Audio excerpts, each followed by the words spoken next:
record. What's the first thing that comes to mind, Craig, when thinking about Connor McDavid's tournament so far? Amazing. It's his first Olympic tournament. He's been excited about participating. You know, we look at 12 years have passed since the last NHLers played. And, you know, you got these players and Connor McDavid, who is hockey's best player. And now he goes on to this biggest stage and he continues to show that he's hockey's best player. And 9 points, 3 points in each of the 3 games. He's got 3 games left because they're playing in the gold medal game. Of that, I have no doubt. Connor McDavid just shattered an Olympic record and the hockey world felt it instantly. 9 points in 3 games, 2 goals, 7 assists. Team Canada stayed undefeated while he climbed past names from past NHL eras. The numbers are official. The record books have changed. But what this means for the medal round is where the real story begins. Connor McDavid entered the 2026 Milano-Cortina Winter Olympics as an alternate captain for Team Canada. Through 3 group stage games, he recorded 2 goals and 7 assists. According to NHL.com, his 9 total points are the most by a Canadian player in a single Olympic tournament featuring NHL players. The same report confirmed that he set the record for most points through the first 3 games by a Canadian in the NHL Olympic era. That record took shape during Canada's final preliminary game against France. Canada defeated France 10-2 to finish the group stage undefeated. McDavid added multiple assists in that game, pushing his total to 9 points. The result secured first place in the group and gave Canada a direct berth into the quarterfinal round. The standings shifted immediately after the final horn. Earlier in the tournament, McDavid scored his first Olympic goal in a 5-1 win over Switzerland, as reported by Reuters. That goal marked his first in Olympic competition. He also added assists in that game. Canada moved to 2-0 at that stage, and McDavid's point total continued to rise with each appearance. After 3 games, McDavid led the entire men's Olympic hockey tournament in scoring. His 7 assists were the highest total recorded at that point in the event. The record applies specifically to Olympic tournaments that include active NHL players. Previous games without NHL participation are not included in this statistical category. Canada's offense was strong across all 3 group games. Olympics.com confirmed that Canada completed the preliminary round undefeated and advanced directly to the quarterfinals. The format rewards first-place teams with a bye past the qualification round. That advantage reduced the number of games Canada must play to reach the medal stage. McDavid's 9 points in 3 games now stand as the highest 3-game start by a Canadian in the NHL Olympic era. The record was set before the knockout stage began. More games remain in the tournament, and the scoring race is far from finished. While Connor McDavid climbed the single tournament record list, another major milestone happened beside him. During the same group stage, Sidney Crosby became Team Canada's all-time leading scorer in Olympic competition in the NHL participation era. Pensburg reported that Crosby passed Jerome Iginla for the record during Canada's win over France. That update changed Canada's historical scoring leaderboard. The France game carried more than one headline. NHL.com confirmed the final score and detailed Canada's offensive surge. The team scored 10 goals in the contest. McDavid recorded multiple assists, raising his tournament total to 9 points. Crosby added to his career Olympic tally. Canada completed the preliminary round with a 3-0 record. That finish secured first place in the group. Canada's undefeated run earned the team a direct path into the quarterfinal round. Olympics.com reported that first-place teams bypassed the qualification stage. This format gives top teams additional recovery time before the knockout phase begins. Canada's goal differential during group play ranked among the highest in the tournament at that stage. Through 3 games, McDavid led the entire Olympic tournament in scoring. His 7 assists were the highest assist total recorded during the preliminary round. NHL.com stated that his 9 points are the most by a Canadian in a single NHL-era Olympic tournament. The record was set before the medal round started. Reuters documented McDavid's first Olympic goal in the 5-1 victory over Switzerland earlier in the tournament. That goal began his scoring run. He recorded at least 1 point in every group stage game. The consistency placed him at the top of the scoring table entering the quarterfinals. 2 separate separate records were updated during the same stretch of games. McDavid set a new single tournament pace through 3 contests. Crosby became Canada's all-time Olympic points leader in the NHL participation era. Canada advanced undefeated. The knockout stage now approaches with both milestones officially recorded. Sidney Crosby is aging like a fine wine. Offensively, defensively, through the neutral zone, best player in the game. I'm telling you, the best winner right now, Sidney Crosby. Welcome to the Crosby Show, Canada. Slap me, silly, Sidney. From Rimouski in the Quebec Major Junior League, Sidney Crosby.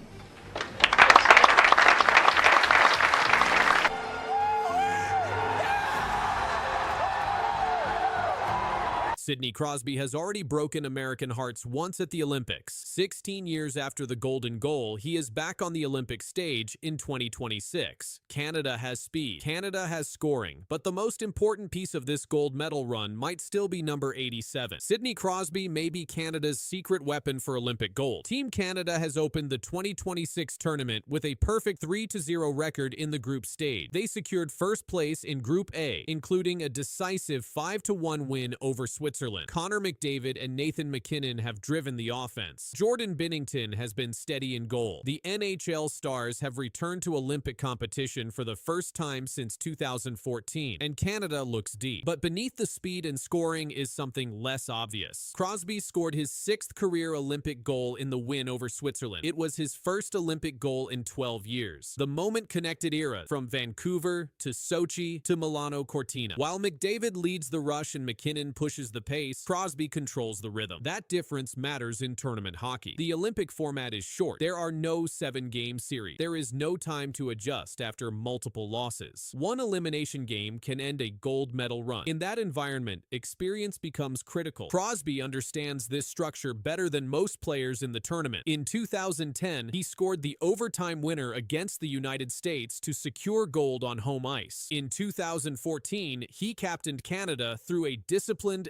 defensively dominant tournament in Sochi. Those runs were not built on speed alone. They were built on control. At 2026, Canada has speed in abundance. McDavid may be the fastest player in the world with the puck. MacKinnon's north-south power forces defenders to retreat. But speed without control can become chaotic under pressure. Crosby provides the control. Face-offs are one example. In elimination games, defensive zone draws late in periods carry enormous weight. Crosby's career face-off percentage and his reliability in key situations reduce extended defensive pressure. Winning possession immediately after a whistle limits chaos. Puck protection is another factor. Crosby's ability to shield the puck along the boards buys time for line changes and resets. In tight Olympic games, that small advantage compounds over 60 minutes. Leadership inside the locker room is less visible but equally important. Canada's roster includes generational talents in McDavid and MacKinnon, but neither has won Olympic gold with a full NHL field. Crosby has done it twice. That credibility shapes preparation. The 2026 team blends youth and experience. McDavid drives the offense. MacKinnon generates high shot volume. But when momentum shifts, the bench looks to veterans. In short tournaments, emotional swings can derail structure. Crosby's calm presence reduces that risk. Through 3 group games, Canada has not trailed for extended periods. They have dictated tempo early, but knockout rounds present a different test. The United States remains unbeaten in its group. Sweden plays structured defensive hockey. Finland thrives in tight games. Canada's power play has operated efficiently in the group stage. McDavid and MacKinnon control the half wall. Crosby often positions near the goal line or net front, creating passing angles and screening goaltenders. His awareness in tight spaces extends possession and opens lanes. On the penalty kill, Crosby reads passing lanes and anticipates rebound. Olympic games often swing on special teams. Veteran anticipation reduces breakdown. Jordan Binnington has been steady through the group stage, but goaltending always carries uncertainty in short tournaments. If a game tightens late, leadership on the bench becomes critical. Crosby's communication with line mates and defensemen reinforces structure shift by shift. Another factor is tournament pacing. The Olympic schedule compresses games into short windows. Fatigue builds quickly. Crosby's style relies less on raw speed and more on positioning and anticipation. That efficiency preserves energy over over multiple rounds. Canada's 3-0 start signals strong preparation. The 5-1 win over Switzerland highlighted offensive depth. McDavid recorded 3 points. McKinnon recorded 3 points. Secondary scoring contributed, but beneath the numbers, the team maintained defensive shape. That balance reflects veteran influence. The return of NHL participation elevates the overall talent level of the tournament. The gap between contenders narrows. Sweden, Finland, and the United States all bring elite players. In that environment, marginal advantages matter. Crosby's Olympic experience is one of those margins. He understands that elimination hockey compresses space. He understands that referees manage games differently under mental pressure. He understands that early goals can change strategy entirely. Canada's path to gold will not rely solely on highlight reel rushes. It will require managing momentum, closing out tight periods, and executing special teams. Through the group stage in Milano-Cortina, Canada has shown speed, scoring depth, and defensive structure. As the tournament shifts into knockout rounds, those strengths remain essential. But in Olympic history, Canada's gold medal runs have often been defined by composure in defining moments. In 2010, it was Crosby finishing the tournament. In 2014, it was Crosby captaining a disciplined roster. In 2026, it may be Crosby guiding a new generation through pressure. McDavid drives the attack. McKinnon fuels the tempo. Binnington guards the net. And Sidney Crosby, once again, may be the steady force that turns talent into gold.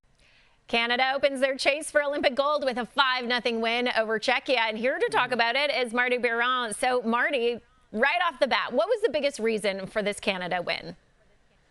Well, I look at the skill level, right? Team Canada's skill level, when you look at the forwards, is like, and unlike any other teams, like they are so far and above beyond like any teams in the tournament. Silence fell over the arena as Team Canada did more than win. They sent a message. Sidney Crosby didn't just wear the captain. He controlled the pace, the bench, and the moment. 5 goals, 0 against. A shutout that shook Czechia. But what happened behind the plays showed why this captaincy could change the entire Olympic tournament. Team Canada, they're only going to get better from here. They were really sharp. They had things really figured out in the offensive zone, and that is only going to get better. That's only going to become more dangerous for the opposition as this tournament goes on. Sidney Crosby entered the 2026 Winter Olympics as captain of Team Canada. Hockey Canada officially named him captain before the tournament began. This marked his return to Olympic play after more than a decade. He previously won gold medals in 2010 and 2014. In 2010, he scored the overtime goal that secured Canada's gold medal. Now he was back in charge of a new generation. Canada opened the tournament with a 5-0 win over Czechia. The result was clear and dominant. Nathan McKinnon scored. Bo Horvat added a goal. Nick Suzuki scored. Mark Stone contributed. 19-year-old Macklin Celebrini also scored in his Olympic debut. The scoring came from multiple lines. That showed depth and structure across the roster. Connor McDavid served as alternate captain. He recorded 3 assists in the game against Czechia. His passing directly led to goals. After the match, McDavid spoke about Crosby's leadership. He described Crosby as a calming presence. That quote reflected how the leadership group functioned inside the locker room. Jordan Binnington started in goal and stopped all 26 shots he faced. The shutout prevented Czechia from gaining momentum. Canada did not allow a goal in any period. The defensive coverage stayed organized. Players blocked lane. They limited rebound. That level of control reflected preparation and discipline. Head coach John Cooper addressed the team's mindset after the game. He noted that the group did not act with entitlement despite its star talent. He emphasized unity and collective effort. His comments connected leadership to team culture. Crosby's role extended beyond scoring. As captain, he led bench communication and shift management. Olympic tournaments move quickly. Early games shape standings and confidence. The 5-0 result placed Canada in a strong position in group play. The game against Czechia was Canada's first Olympic appearance with NHL players since 2014. Expectations were high. The performance matched those expectations. 5 goals scored, 0 allowed, 3 assists from McDavid, 26 saves from Binnington. Crosby returned to Olympic ice as captain. The opening win showed structure, control, and leadership from the first puck drop. The impact of Crosby's captaincy was confirmed even before the puck drop. When Hockey Canada announced him as captain, they reported that he had already won 2 Olympic gold medals. That history placed him as the most experienced leader on the roster. His return connected the 2010 and 2014 championship teams to the 2026 squad. Connor McDavid's 3 assists were direct factors in the scoring play. He did not score, but he influenced multiple goals. His role as alternate captain supported Crosby's leadership. After the game, McDavid again referred to Crosby as a calming presence. That remark carried weight inside a roster filled with NHL captains and all-stars. Crosby's Olympic record added context to his authority. In 2010, he scored the overtime gold medal goal in Vancouver. In 2014, he captained Canada to another gold medal in Sochi. His leadership in those tournaments remains documented in Olympic record. Now, in 2026, he leads again. Head coach John Cooper stated that the team played without entitlement. He emphasized that star power alone does not win games. The 5-0 result came from structured play and discipline. Canada scored in different situations and maintained defensive balance. 5 separate players scored against Czechia. That spread of offense showed depth. The shutout showed defensive control. The captaincy decision placed Crosby at the center of both. The opening game established Canada's position in the tournament standing. It also reinforced the leadership hierarchy announced before the Olympics began. The structure held firm from the first shift to the final horn. For the captain of Team USA, Austin Matthews, where does he slot in terms of players feeling pressure and expectations coming into this tournament? I think he's at the top of the list. I really do.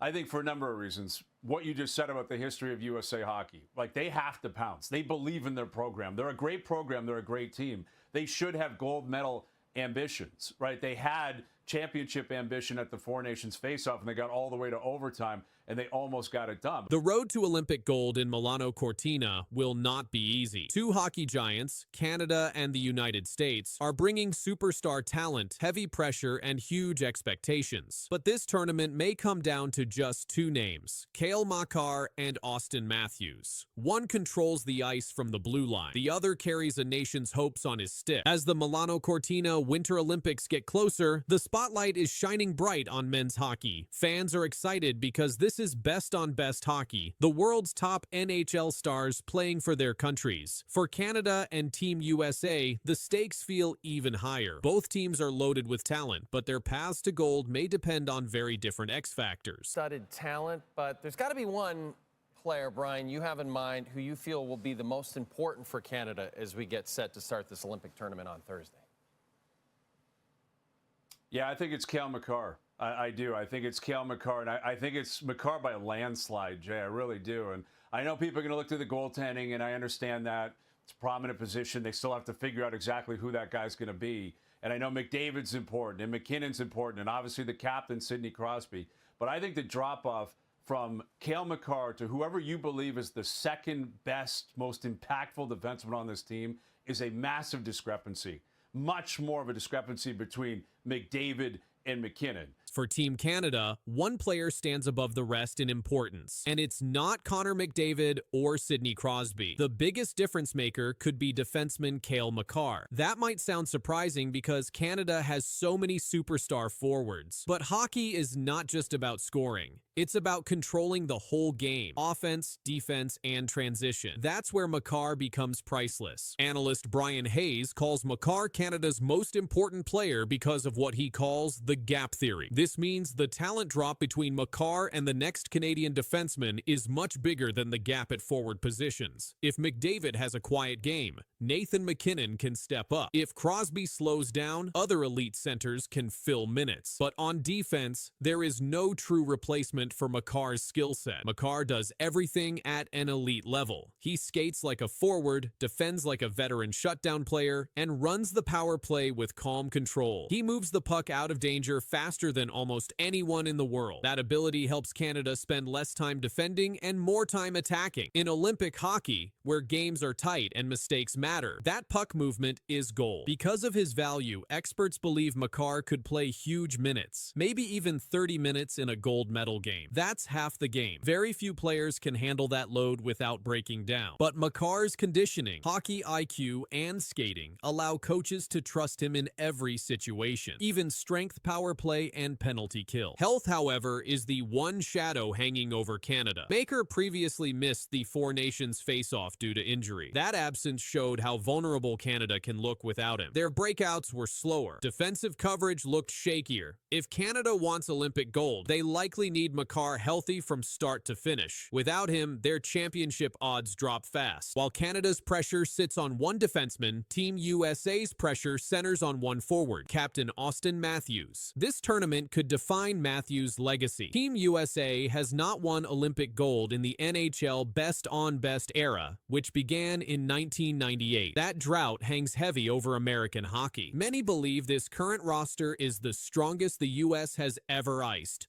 Deep, fast, and skilled at every position. Because Matthews is the captain and biggest superstar, the spotlight burns hottest on him. He will be expected to score in big moments, lead emotionally, and deliver when games are on the line. That's where the pressure builds. Because fair or not, Matthews carries a reputation for not always being clutch in the biggest games. If the U.S. falls short, especially if Matthews struggles offensively, the criticism will be loud. Fair or unfair, captains carry the emotional weight of wins and losses. That's the burden of leadership. Matthews isn't just playing for medals, he's playing for legacy. What makes this Canada versus USA storyline so compelling is the contrast in pressure points. Canada's hopes may rest on a defenseman controlling the entire flow of the game. Their success depends on structure, transition, and blue line dominance through Makar. The United States' hopes may rest on a goal scorer delivering signature moments. Their success could hinge on Matthews finishing chances and leading the offense when it matters most. It's control versus clutch, structure versus scoring, blue line versus goal line. And when these teams collide, those storylines will crash together on the ice. Olympic hockey always creates heroes.